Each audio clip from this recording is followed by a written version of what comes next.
E se eu te dissesse que a crucificação de Jesus Cristo não aconteceu apenas há 2000 anos, mas está acontecendo dentro de você agora?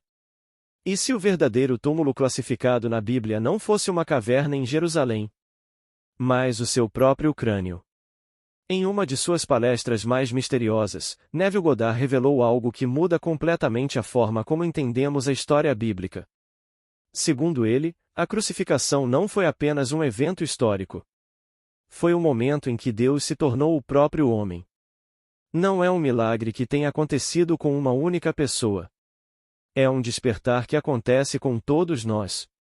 Hoje você vai saber por que a Bíblia fala de você. Onde realmente está o túmulo de Cristo?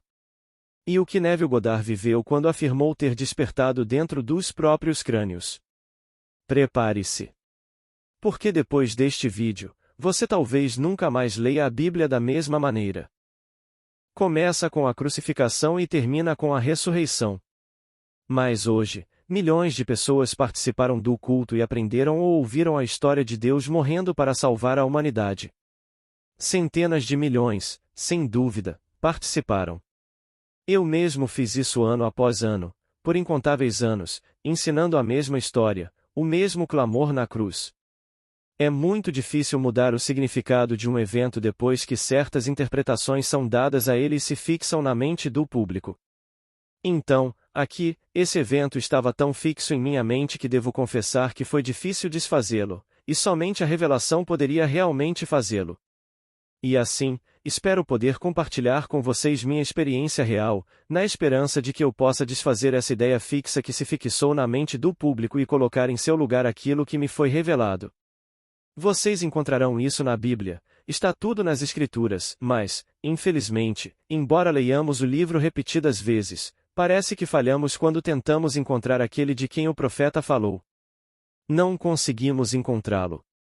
Estamos à sua espera, embora nos digam que ele não está em nosso tempo, que essa profecia não foi feita para o nosso tempo. Ela foi feita para o tempo vindouro. Então, vamos analisar isso agora, e preste bastante atenção, e, se você não se lembra das palavras que estou citando o livro de Romanos. Vá para casa e leia os 6 primeiros versículos do primeiro capítulo. É a carta mais longa de Paulo, seu livro, ou melhor, sua epístola aos Romanos. Ele começa com esta observação. Paulo, servo de Jesus Cristo, é assim que ele começa, chamado para ser apóstolo. Vamos parar por aqui. Vamos considerar todos os versículos. Vamos considerar a primeira grande revelação. Paulo, servo de Jesus Cristo. Nada é dito nas Escrituras sobre Jesus Cristo ter servos. A palavra, na verdade, traduzida corretamente, é escravo, um servo de Jesus Cristo. Então, ele confessa no início. Paulo, um servo. Você foi levado a acreditar, e eu também fui, que qualquer pessoa que ministrasse a fé cristã, que fosse sacerdote, que fosse professor da Bíblia, era servo de Jesus Cristo. Essa não é a interpretação correta. Agora, passemos à outra carta dele, aos Filipenses, o 2º capítulo. Jesus Cristo, embora sendo de natureza divina, esvaziou-se a si mesmo e assumiu a natureza de servo, tornando-se semelhante aos homens. E, reconhecendo-se em forma humana, foi obediente até a morte, e morte de cruz. Versículos 5, 8. Paulo está confessando que descobriu quem veste a roupa que é Paulo. Ouçam as primeiras palavras. Paulo, servo de Jesus Cristo. Jesus Cristo, sendo de natureza divina, esvaziou-se de um esplendor infinito e assumiu a natureza de servo, tornando-se semelhante aos homens. E, reconhecendo-se em forma humana, foi obediente até a morte, e morte de cruz. Assim, Paulo está nos dizendo que descobriu quem veste a roupa que ele sempre chamou de Paulo, o servo de Jesus Cristo. Ele continua. Chamado pelo próprio Deus e separado para o Evangelho de Deus. E agora ele nos diz o que é esse Evangelho. O Evangelho de seu Filho, que nasceu segundo a carne, nascido de Davi no nível humano, descendente de Davi no nível espiritual, segundo o Espírito. Aqui, ele foi designado Filho de Deus, Mas ele nos diz por que foi designado Filho de Deus. Por sua ressurreição dentre os mortos, designado Filho de Deus por sua ressurreição dentre os mortos. Você está vestindo o mesmo ser, ou o mesmo ser está vestindo esta veste. Quando você diz eu sou, você o nomeia. Eu sou Neville. Você diz. Eu sou John, eu sou Robert, eu sou Grace, eu sou Mary, então você diz. Eu sou fulano de tal. E você poderia muito bem escrever esta carta e dizer: João ou Maria, servo de Jesus Cristo, pois agora eu sou o servo vestido por Jesus Cristo. Agora, enquanto eu me movo pela superfície deste mundo, indo de experiência em experiência, em um determinado momento serei designado Filho de Deus. Por quê? Por minha ressurreição dentre os mortos. Eu não nasci assim, através do ventre da minha mãe. Eu não sabia, minha mãe não sabia, meu pai não sabia, meus irmãos não sabiam, ninguém sabia até que aconteceu comigo. Então, caminhando por este mundo, tendo todas as experiências de um homem comum, um dia aconteceu. E assim nos é dito, ele foi designado Filho de Deus por sua ressurreição dentre os mortos. Você não nasce do ventre de uma mulher como filho de Deus, isso é coisa de descendente de Davi. Agora nos é dito que isso veio ao homem, como ele nos conta nestes primeiros 6 versículos, foi dado ao homem por meio de seus profetas nas Sagradas Escrituras. Sua promessa ao homem veio por meio de seus profetas nas Sagradas Escrituras. Bem, de onde veio? Começo a ler as Escrituras e volto para descobrir. Se eu vim de Davi como homem, e você veio de Davi como homem, onde foi prometido a Davi que algo vindo de Davi seria, de alguma forma estranha, adotado como filho de Deus em pleno poder. Então você volta e lê tudo sobre Davi, e descobre que foi dito a Davi pelo profeta Natã. E Natã disse a Davi da parte de Deus: O Senhor Deus me disse para dizer a você que, quando os seus dias se cumprirem, quando for o fim deste mundo, quando os seus dias se cumprirem e você se deitar com seus pais, então levantarei depois de você um filho seu, que procederá de você. Eu lhe serei por pai, e ele me será por filho. 2 Samuel 7 versículo 12. Aqui está o homem, a humanidade. Em nível humano, todos descendemos de Davi. Davi é a personificação de todas as gerações da humanidade. Portanto, todos nós, neste nível humano, descendemos de Davi. E enquanto caminhamos pela terra nos perguntando: quando essa promessa finalmente se cumprirá? Respondemos: pois desde que os pais adormeceram, todas as coisas permanecem como desde o princípio do mundo. Então, quando, ó Senhor, quando? E todos nós esperamos, esperando que algo peculiar surja do nada, mas não acontece dessa forma. De repente, um dia, acontece. Acontece de uma maneira única que ninguém jamais suspeitou, e até hoje ninguém espera. Então, neste dia, centenas de milhões ouviram a história de forma incorreta. Disseram-lhes que um homem nasceu de uma mulher, veio ao mundo como filho de Deus, do ventre de uma mulher, e foi crucificado numa cruz de madeira para a redenção da humanidade. Não é bem assim. Todos são a cruz na qual Deus foi pregado, absolutamente todos. Paulo, um servo de Jesus Cristo, e Jesus Cristo é a sua própria e maravilhosa imaginação humana, o seu próprio eu sou, e você está pregado nela. Mas você não sabe disso. Então você caminha pela terra enganado, todos são enganados, lutando contra todos neste mundo até que, num instante, como um ladrão que surge da noite, acontece com você. Agora, voltemos à história contada neste dia. Ele foi colocado num túmulo escavado numa pedra na qual nenhum homem jamais havia sido sepultado. O seu crânio. Ninguém jamais foi sepultado ali, a não ser você. É uma pedra completamente nova, esculpida especialmente para você. E Deus entrou nessa pedra. Agora, vamos mostrar a diferença entre sobrevivência e 100.000 pessoas que morrem todos os dias no nosso mundo. 100.000 morrem todos os dias, mas nenhuma deixa de existir, todas sobrevivem. Mas sobrevivência é continuidade, ressurreição é descontinuidade. Aqui está a história. Talvez você já tenha tido essa experiência. Conheço muitos que a tiveram, mas vou citar uma agora. Ninguém precisa saber quem ela é, quem ele é ou quem eles são, porque é uma história que muitos já tiveram. Já lhes disse antes que todo sonho é uma parábola. Sua história terrena é secundária ao seu significado. Mas todo sonho é uma parábola. E Deus fala com o homem por meio do sonho, ele comunica alguma mensagem profunda ao indivíduo. Então, o indivíduo se vê vestido com as roupas daqueles que caminharam sobre esta terra há 2000 anos. Então, alguém se aproxima dele. Ele pensa que pode ser uma brincadeira e, portanto, trata a situação com leveza. O homem aponta uma arma para ele e diz: atire. Então ele atira e a bala atravessa seu cérebro e ele cai. No exato momento em que cai, ele vê a coisa no chão, como se fosse uma fantasia, e sobreviveu. O absurdo de tudo é que ele ainda não morreu, e aqui está o corpo com a bala atravessada no cérebro. Ora, há 2000 anos não existiam armas de fogo. De imediato, podemos descartar essa parte da história, literalmente. Podemos desconstruí-la. Não se conhecia pólvora naquela época. Então, ele usava uma roupa, sim, digamos, 2000 anos atrás. Propositalmente, a profundidade de sua alma estava tentando lhe mostrar algo. Não poderia ser reencarnação, porque há 2000 anos ninguém poderia ser atingido por uma bala. Não tínhamos balas. Não tínhamos armas de fogo.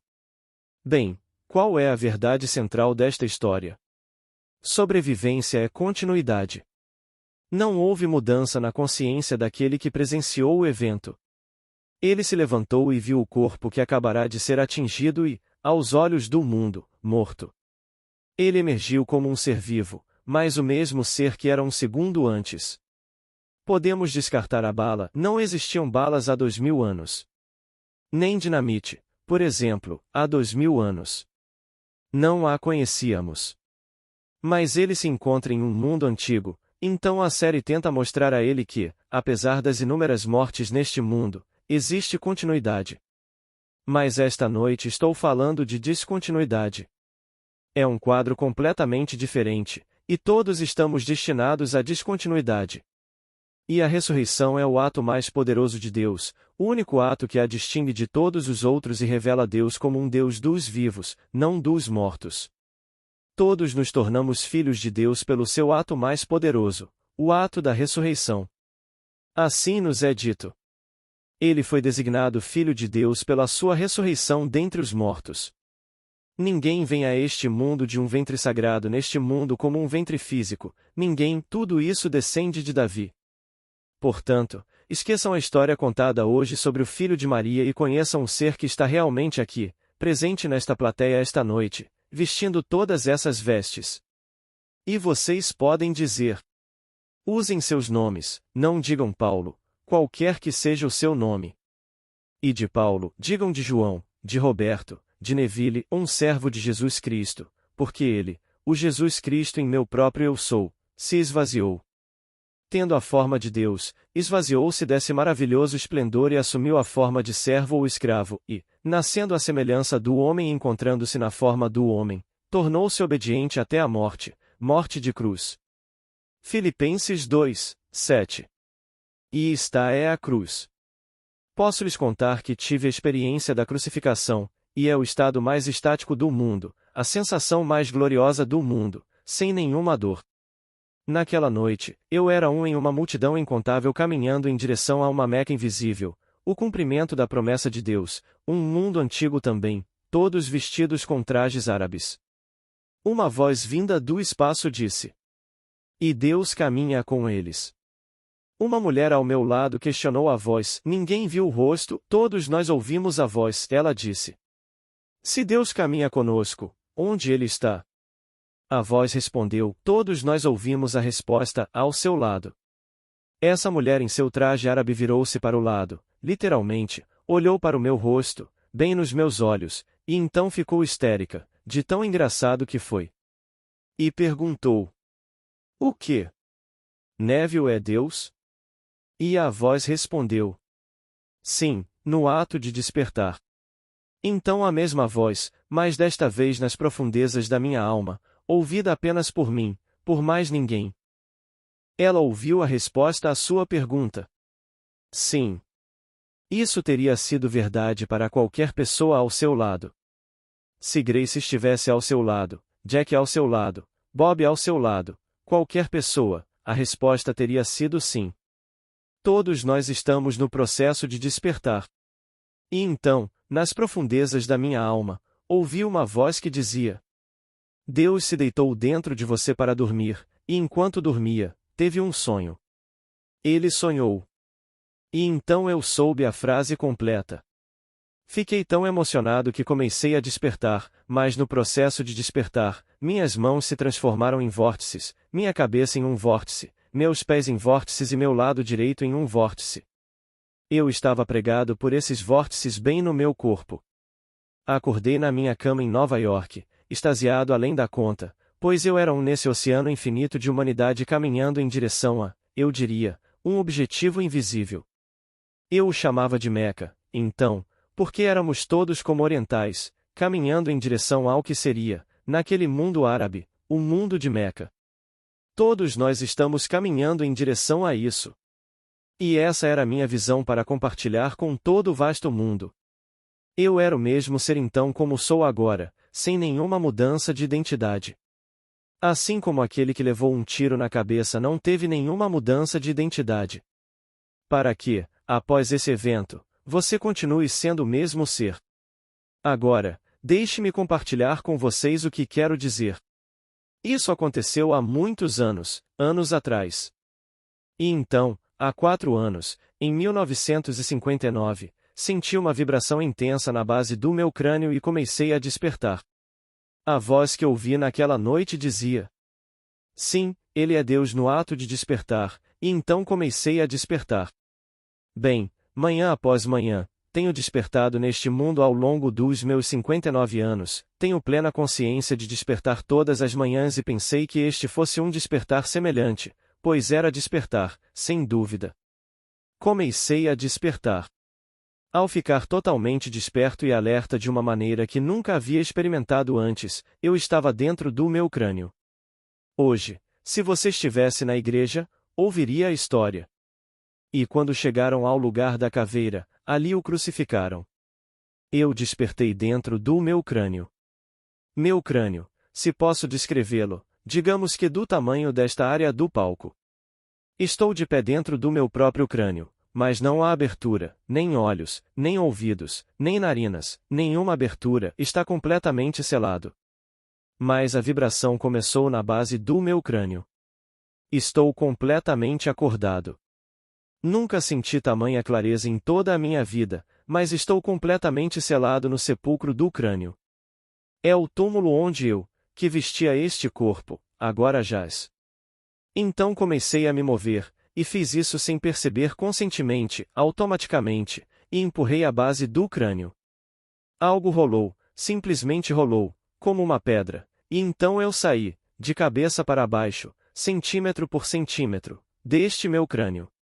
Quando eu estava quase desmaiando, puxei a parte restante de mim para fora do meu crânio e, por alguns segundos, fiquei deitado no chão.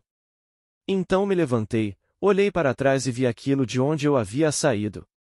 Era do tamanho disto, era o tamanho normal deste corpo agora, na cama, terrivelmente pálido, terrivelmente pálido. E então um vento sobrenatural, chamou minha atenção do canto mais distante do quarto. Enquanto eu olhava, levei apenas alguns segundos, imaginando se aquela coisa era tão forte que derrubaria tudo, um vento sobrenatural. Quando voltei a me concentrar na cama, o corpo havia sumido. Agora, aqui está a história. Eles foram ao túmulo e o corpo havia sumido, e disseram: Ele ressuscitou. Mas as palavras lhes pareceram palavras de uma fábula vã, e não acreditaram. Lucas 24 versículo 11. O corpo havia sumido. Eu pessoalmente não vi ninguém removê-lo, mas ele sumiu, mas em seu lugar estavam agora as testemunhas do evento, 3 homens. Na história que você lê em Lucas, é dito que eles se sentaram tanto à cabeceira quanto aos pés do lugar onde estava o corpo, pois não havia corpo ali, mas onde o corpo estava, eles se sentaram à cabeceira e aos pés. Eu não sabia o que ia acontecer agora. Eu conseguia discernir todos os seus pensamentos. Estou tão alerta que consigo ver pensamentos, não há nada oculto, tudo é para minha mente como um livro aberto. E então o vento os perturba, assim como me perturba, e um deles se levantou da cama e começou a caminhar em direção ao que parecia ser a causa da perturbação, onde ela se originava. Ele não tinha dado mais do que 2 passos quando olhou para baixo e anunciou: "É o bebê do Neville." Os outros 2 perguntaram: "Como Neville pode ter um bebê?" Isso é uma afirmação impossível. Ele não contestou, colocou a prova na cama. Era uma criancinha, um bebezinho enrolado em panos. Eu o peguei no colo, olhei em seus olhos e perguntei: "Como está meu amorzinho?" Ele sorriu com o sorriso mais celestial, e enquanto eu olhava para aquele sorriso celestial, tudo se desfez. Agora, voltemos ao primeiro capítulo de Romanos. Fui separado, disse ele, para o Evangelho de Deus, que foi prometido anteriormente por meio dos seus profetas nas Sagradas Escrituras. Romanos 1 versículo 1, 2. Então, você volta e examina as Escrituras em busca de indícios e prenúncios desse evento. Está nas Escrituras? Pois eles estão procurando de uma maneira peculiar e estranha, e você encontra a passagem onde está nas Escrituras. A pergunta é feita.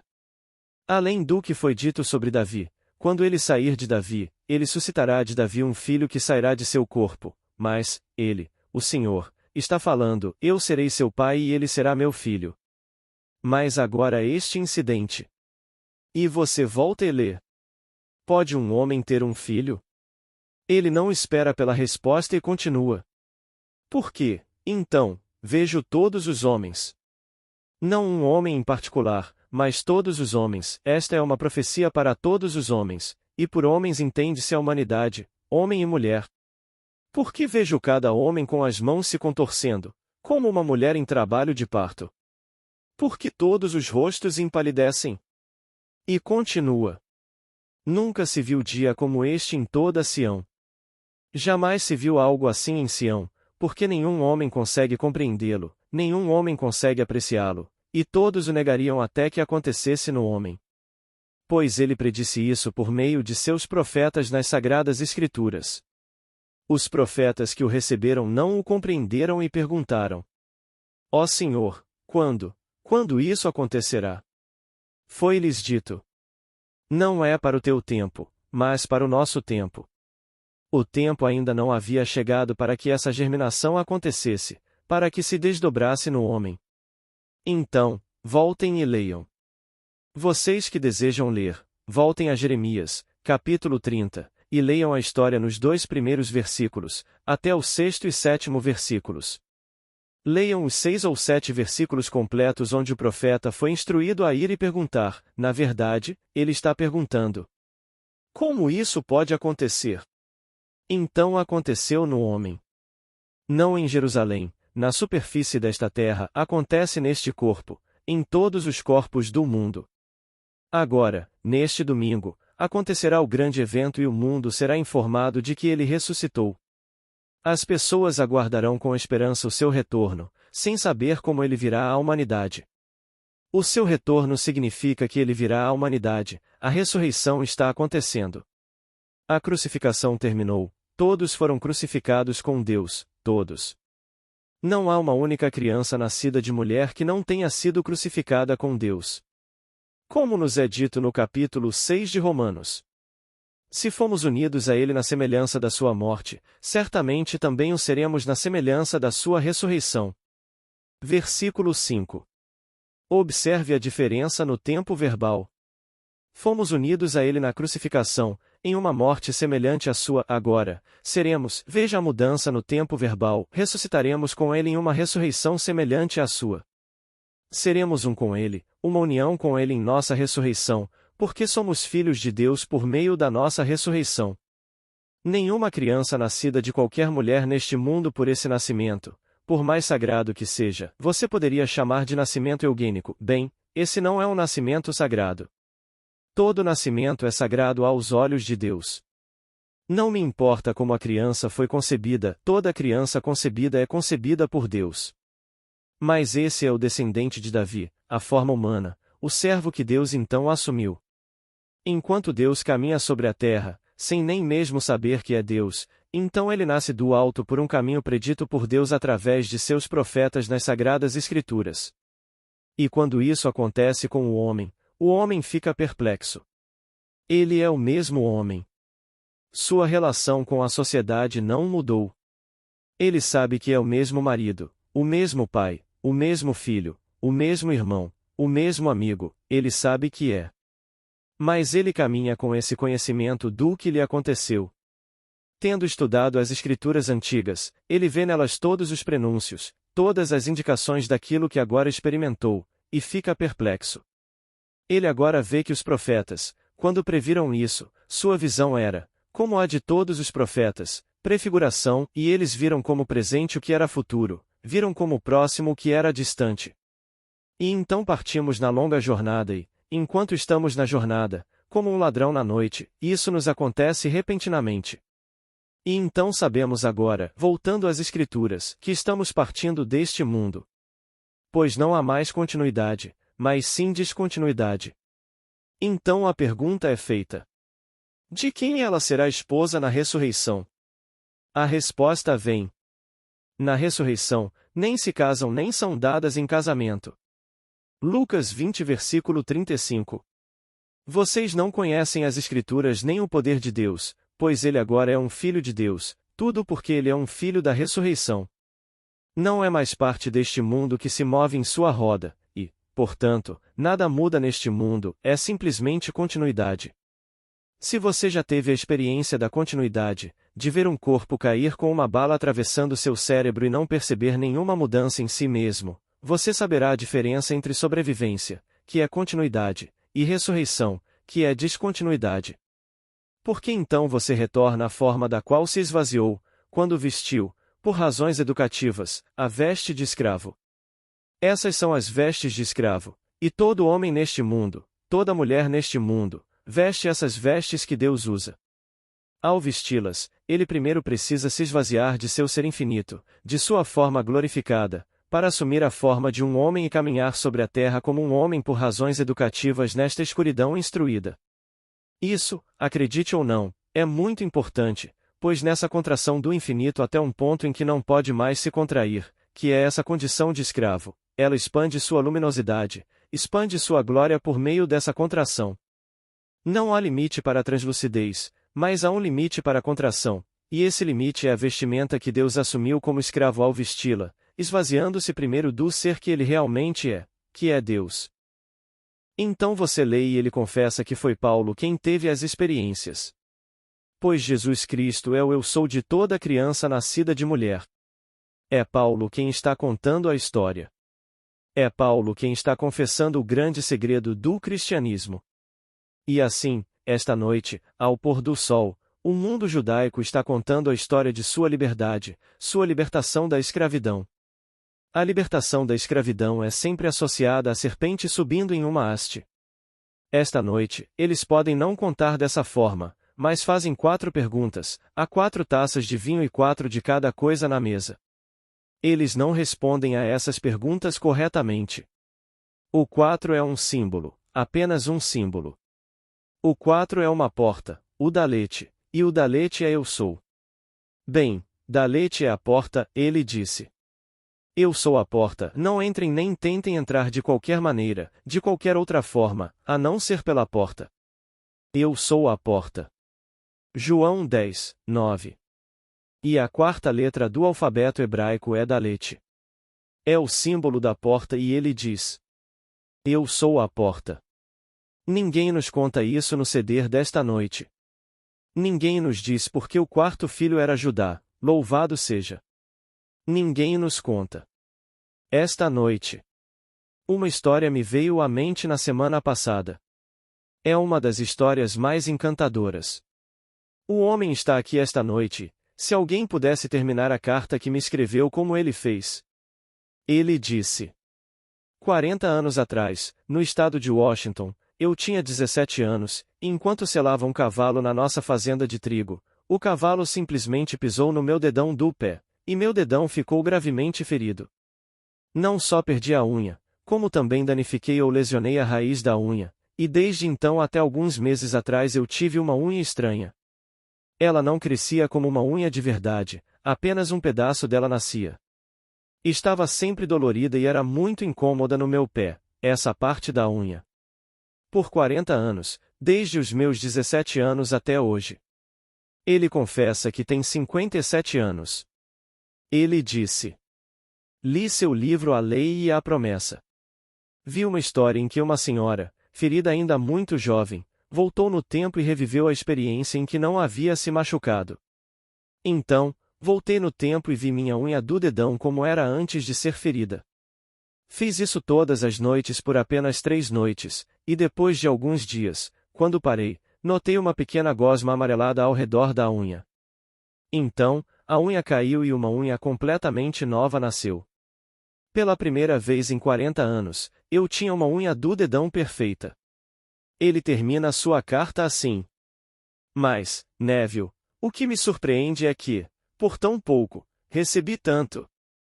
Se você pudesse captar esse sentimento. Esse é Tadeu, o 10º discípulo. Ele é apenas mencionado entre os discípulos, nada se diz sobre ele. Tão poucas pessoas são tão fiéis. Ele poderia encerrar sua carta para mim dizendo: mas, Neville, o que me surpreende é que, por tão pouco, recebi tanto. Ele simplesmente fez isso, e não lhe custou nada. Durante 3 noites, ele viu o que viu quando tinha 17 anos, 40 anos atrás. Ele viu e aceitou aquilo como normal para aquele dedo do pé. Alguns dias depois, algo aconteceu. Um pouco de gosma, ele disse, uma substância viscosa apareceu ao redor da unha, saiu, uma unha nova nasceu, e é uma unha perfeita. Agora ele tem uma unha perfeita, algo que não tinha há 40 anos. Mas eu adoro o final da carta dele. Tanto por tão pouco. Bem, qual é a medida divina na Bíblia? Recalcada, sacudida e transbordante. É assim que Deus dá ao homem o seu pouco. Então, você e eu, apenas um pouco, e então ele nos devolve multiplicado 1000 vezes. Então eu lhes digo, este grande mistério é o mistério da vida através da morte. Deus morreu para que você e eu pudéssemos viver para sempre em sua presença. Agora ouçam estas palavras de Oséias, uma promessa feita pelo profeta, ditada por Deus.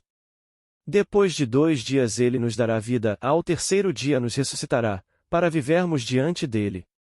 Oséias 6, 2. Depois de 2 dias ele nos dá vida, no terceiro dia ele nos ressuscita para vivermos diante dele. Bem, o terceiro dia a partir de hoje é domingo. Na linguagem mística, é o 8º dia, pois o sábado é o 7º dia, o sábado é amanhã no mundo hebraico. Portanto, domingo é o primeiro dia de uma nova semana, e é chamado de 8º, o sinal da ressurreição. Mas 3 também significa ressurreição, porque no terceiro dia a terra surgiu das profundezas. Então, no 8º dia ele ressuscita seu filho e o redime. E todos serão redimidos e todos nós usaremos aquele corpo que o próprio Deus usa, o qual ele esvaziou para se tornar nós. Foi Deus, e somente Deus, o próprio Deus, quem se esvaziou de sua forma humana infinita, sua forma divina, e assumiu o papel de escravo de John Brown, Neville Goddard e todos estes no mundo. Ele o usou, e depois de 2 dias. 2 dias não significam 2 períodos de 24 horas. Tudo o que aconteceu com você aconteceu no túmulo. Tudo aconteceu no túmulo e no túmulo você foi sepultado. Então, a infinita misericórdia, a misericórdia divina, transformou a morte em sono, e assim você dormiu. Portanto, tudo o que aconteceu e está acontecendo agora é um sonho. Tudo no mundo é um sonho enquanto você está sepultado no santo sepulcro de Deus, que é o crânio do homem. Se você não acha que é um sonho, pergunte ao homem que me escreveu a carta. Ele apenas imaginou isso. Ele viu em sua imaginação o que sabia ter experimentado quando tinha 17 anos. Diante da grande égua, e ele a chamou de Pance, ele disse: Eu estava em pé sobre uma tábua e ela colocou seu grande pé sobre o meu dedão, e a tábua era tão rígida que foi simplesmente todo o peso daquele pé que caiu sobre o meu dedão. E então, ele apenas imaginou, e isso é um sonho, não é? Isso é um sonho acordado. E hoje ele tem os resultados tangíveis desse sonho. Agora ele tem uma unha perfeita, já que não tinha uma há 40 anos. Então, eu digo que é um sonho. E tudo o que acontece ao homem em sua peregrinação de 6.000 anos ocorre no segundo dia. Esse segundo dia é quando o homem é sepultado, o que amanhã o mundo cristão reviverá como sábado, que em seu calendário é o dia anterior à ressurreição. Assim, naquele dia anterior à ressurreição, e eles falam disso como um período de 24 horas, não, é o período de 6.000 anos, ele é crucificado e sepultado ao pôr do sol. E o pôr do sol de amanhã à noite encerra o sonho de 6.000 anos do homem. Eles virão de manhã cedo e não encontrarão o corpo, porque o estão procurando onde ele não está. Pois o corpo está no homem. E quando ele despertar, o corpo lhe será retirado e ele mesmo, que o vestia, nem saberá como foi retirado. Porque foi tão bem usado e tão belamente usado por ele, está aos olhos de Deus divino, pois desempenhou o papel perfeito enquanto ele o usava. Foi-lhe retirado o objeto e ele tornou-se invisível para aqueles que vieram testemunhar a história. Então, quem era a criança encontrada? Não seria Isaque? Na tradição, afirma-se que Isaque não deve ser considerado gerado, mas simplesmente a formação do não gerado. Deus está se formando, ele, o não gerado, se formando em nós, neste sepulcro, o crânio do homem. E quando sua obra está completa e, para sua satisfação, está perfeita, é a sua imagem, então ele desperta essa imagem que é ele mesmo e é você.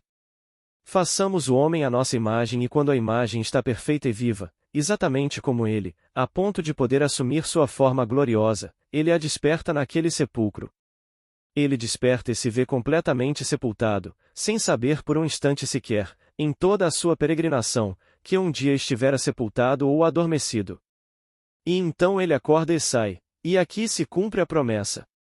Eu te darei você o chamará de Isaque, que significa em ele ri, você o segurará em sua mão e ele rirá, aí tudo estará completo. Assim, a profecia das Escrituras se cumpre nesta série de experiências. Digo-lhes que é da morte para a vida, e não da vida para a morte, como a vivenciamos neste nível do nosso ser. Portanto, nessas três grandes experiências está contido todo o mistério do cristianismo. Lembrem-se, 100.000 pessoas hoje partiram normalmente.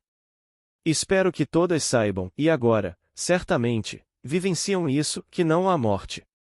A sobrevivência é automática. Mas a sobrevivência é continuidade. Estou falando nesta noite do ato mais poderoso de Deus, que provoca uma descontinuidade, rompe este vínculo odioso e nos liberta como seus filhos. Ouçam bem as palavras. Ele não foi designado Filho de Deus por ter nascido do ventre de uma mulher, apesar do que as igrejas lhes ensinaram. Romanos 1:4. Leiam com atenção. A cristologia primitiva aceitava isso. Foi somente nos séculos posteriores que as igrejas, organizando-se em torno do mistério que então não compreendiam, afirmaram que se tratava de algo que acontecia quando a criança nascia. Não, isso aconteceu quando ele nasceu do alto, e o nascimento do alto vem logo após a sua ressurreição. Pois a ressurreição vem primeiro em um túmulo, e ele sai de um túmulo, portanto, ele nasce da sepultura, sua ressurreição dentre os mortos. Ele ressuscita no túmulo e sai do túmulo. Ninguém fala do ventre da mulher como lugar morto. Mas qualquer um que despertasse em seu crânio e se encontrasse sepultado saberia que é um lugar onde só os mortos são colocados, portanto, ele vem dos mortos. É o mistério da vida através da morte, o mistério do pequeno grão de trigo. Se não cair na terra e morrer, fica só, mas se morrer, produz muito. Então Deus se enterrou em nós, e então sonhamos, e em nossos sonhos temos a ilusão de movimento e viajamos por toda esta vasta e maravilhosa terra. Um dia acordamos e descobrimos que nunca realmente saímos deste lugar.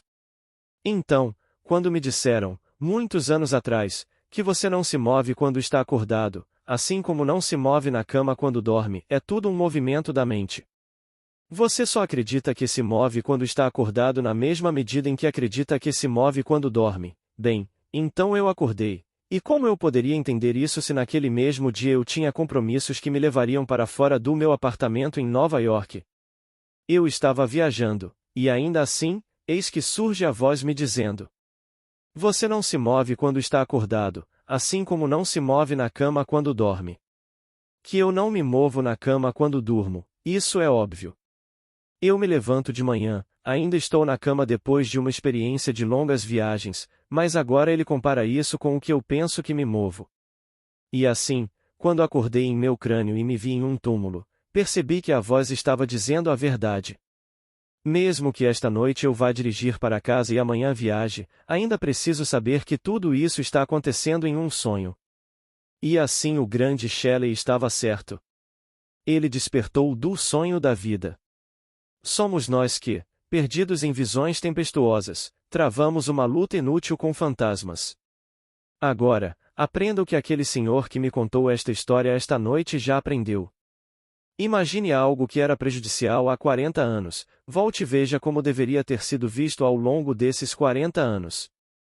Não faça muito. Ele disse. Fiz tão pouco e recebi tanto. Trate isso com a mesma leveza e veja como você pode dar vida a todas essas coisas maravilhosas. Pois é um ser. Agora, vamos mergulhar no silêncio e sonhar nobremente. Jack tem todos os meus livros e os livros que eu recomendo. Pergunta. Esses ciclos. E eu li Maria Madalena durante todo o resto da história. No começo, não a reconheci completamente. Resposta. Posso lhe dizer que, mesmo depois de ter essa experiência, você ainda pensará, por hábito, como pensava antes dela. Você terá muita dificuldade em acreditar que realmente é o ser que a experiência o convence de que é. Você ainda é humano, com todas as fraquezas, todas as limitações, e não consegue se convencer de que algo tão maravilhoso que lhe aconteceu realmente significa o que significa. Você se vê hesitante em fazer uma afirmação, quase se sentindo muito constrangido ao falar sobre isso, porque ainda deseja o afeto dos outros. E não existem outros, essas são apenas vestes que você usa. Só existe um Jesus Cristo, e quando ele desperta em você, individualizado como você, é o mesmo Jesus Cristo que despertou em mim. E assim, ele está vestindo essa veste, e essa, e a outra. Mas só existe um Deus. Você terá dificuldade até mesmo em falar sobre isso, especialmente em uma reunião social, então você não reconhece o ser que realmente é. Você brinca com a ideia, você pensa nela, você a pondera, você reflete sobre ela. Parece bom demais, foi o que o cavalheiro disse. Tanto por tão pouco. O que eu fiz para merecer isso? Você percebe que não fez nada. E eu falo sério quando digo que, ao refletir sobre isso, não consigo, nem por um segundo, supor que fiz algo para merecer isso. Foi graça, graça e ainda mais graça. Pergunta. Qual é a sua interpretação dos santos? A Bíblia fala de santos. Resposta. Santos? Bem, dizem que todos estão destinados a se tornarem santos. Mas não é o homem que cria o santo. Hoje, nossas instituições religiosas nomeiam alguém como santo com base em suas investigações sobre o que aconteceu nesse intervalo. Mas nenhum homem pode criar um santo. Você é automaticamente, pelo seu nascimento divino como filho de Deus através da ressurreição, o que quer que a mente divina defina como santo. Seja o que for que isso signifique, você é, pois você é o Filho de Deus em pleno poder. É isso que dizem as palavras nesta tradução. E ele foi designado Filho de Deus em pleno poder pelo Espírito Santo, pela sua ressurreição dentre os mortos. Portanto, não há nada além do pleno poder. Você ascende a um mundo que se mostra completamente sujeito ao seu poder criativo, e esse poder criativo é a sua imaginação. Então, nenhum será melhor que o outro. Na verdade, se você realmente ama, não desejaria isso. Eu me sentiria envergonhado de pensar que ele me amava mais do que amava minha mãe, eu realmente me sentiria. Eu pensaria que, se a encontrasse aos olhos dela eu fosse mais glorioso do que ele a vestiu, eu me sentiria envergonhado, sabendo o que ela significa para mim. Portanto, você não será mais do que ninguém, mas também não será menos do que ninguém. E ninguém pode perder sua identidade no corpo de Deus. Todos perfeitos no corpo de Deus, vestindo o corpo de Deus. Mais alguma pergunta, por favor? Pergunta. Neville, qual o significado da crucificação e da ressurreição? Qual a importância da juventude de Cristo? Por exemplo, aos 12 anos, ele discursou no templo. Resposta. A juventude de Cristo? Que significado tem a juventude de Cristo se a ressurreição ocorre logo após a crucificação? Da crucificação à ressurreição, qual o significado da juventude? Bem, a juventude é simplesmente o que acontece quando o homem ressuscita, ele é como um bebê, tão perplexo. Ele não fala de nada, como uma criança, e simplesmente pondera sobre isso, e essa compreensão cresce dentro dele. Assim, o entendimento do que lhe aconteceu cresce. Então, nos é dito que o Senhor estava sobre ele, e ele crescia em sabedoria e no temor do Senhor. Isso aconteceu, mas é tão impactante que levará a eternidade para ele assimilar completamente o que lhe aconteceu. Ele foi retirado da roda da recorrência e elevado por um ato divino e misericordioso ao reino dos céus, onde herda não apenas o reino, mas também a presença de Deus. Então, como se pode compreender tudo isso de uma só vez? Não é possível. A compreensão virá depois, mais depois. Alguém me escrevia uma carta e essa carta lançava a luz sobre algo que eu estava lendo nas Escrituras. Bem, o tempo acabou.